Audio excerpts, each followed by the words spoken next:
Welcome to a video about Genies, a magical race of elementals that somehow had Will Smith added to their ranks. I know I'm late, but why he got legs? Anyway, these extraplanar sultans command the forces of water, earth, fire, air. I'm starting to uncover some threads.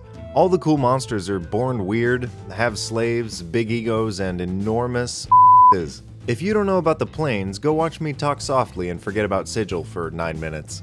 But just beyond our totally flat Earth are magical places where instead of an interesting terrain, it's like you pulled up a broken Minecraft world seed.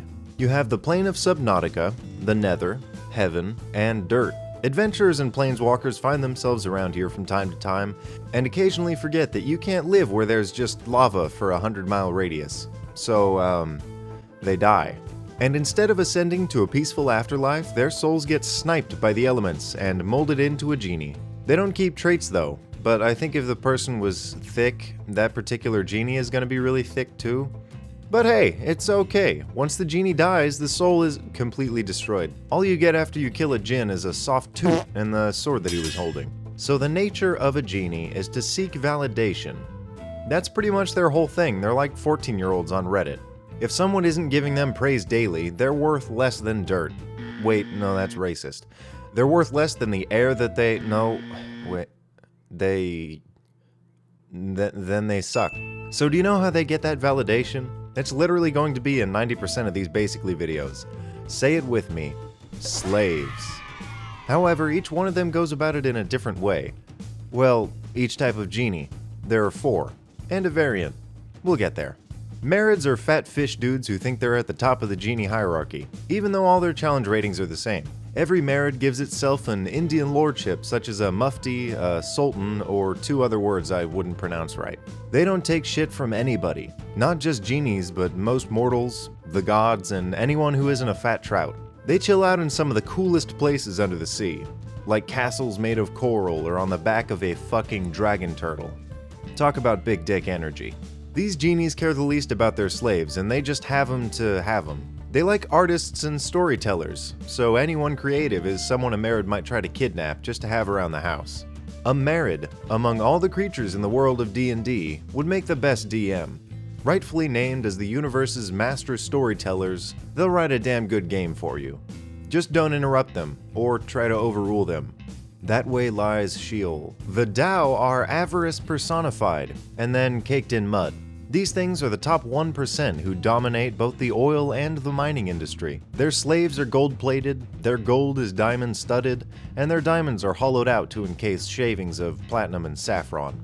Stacks on stacks on stacks, and they don't even really care much about the money. They just like to flex on people. The most wealthy Tao in the world would probably, buy WinRAR. That's a low-hanging fruit. Okay, they'd buy a Yacht WinRAR Platinum bundle while deep-throating a gold bar in a conference call with other Tao, just to make them jealous.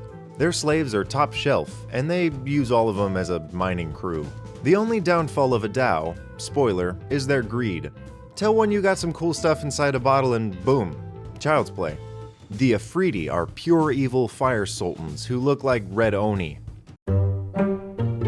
Well, they wouldn't call themselves evil. They're fair, orderly, efficient, and better than everyone else.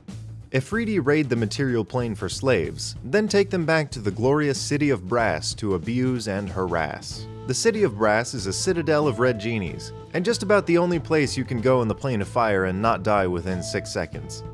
You will probably die though, or join the slave ranks. Afridi wage war against MARIDS, Azer, and pretty much anything that isn't of value. Hell, they make great campaign villains. And lastly, but probably the only genies that aren't total dicks, are the djinn. Or genie, but that's the whole... forget it. The others are methodical evil, a passive evil, and people who pretend they aren't evil. The djinn are the only not evil. They float around in castles that rival Laputa, eating grapes off the vine and flexing muscles from behind breathable fabrics. They treat their slaves sort of like children, fostering and teaching them to play instruments just to get a nice tune in the air. A djinn is also one of the few genies you can hire the services of and not hate every minute of it. Just like other genies, a djinn still needs validation, but unlike the rest, a few trusted friends can provide them with self-worth. All genies have a habit of trading their services to mortals, entering a sort of slave-like servitude to earn wealth or slaves. Now you might be wondering, where's the damn lamp? The wish granter in a tea kettle, our beloved Afridi bottle. Well, when a wizard rolls up to the elemental planes in a white van and offers all the fame and power in the 9 realms, some genies get on board.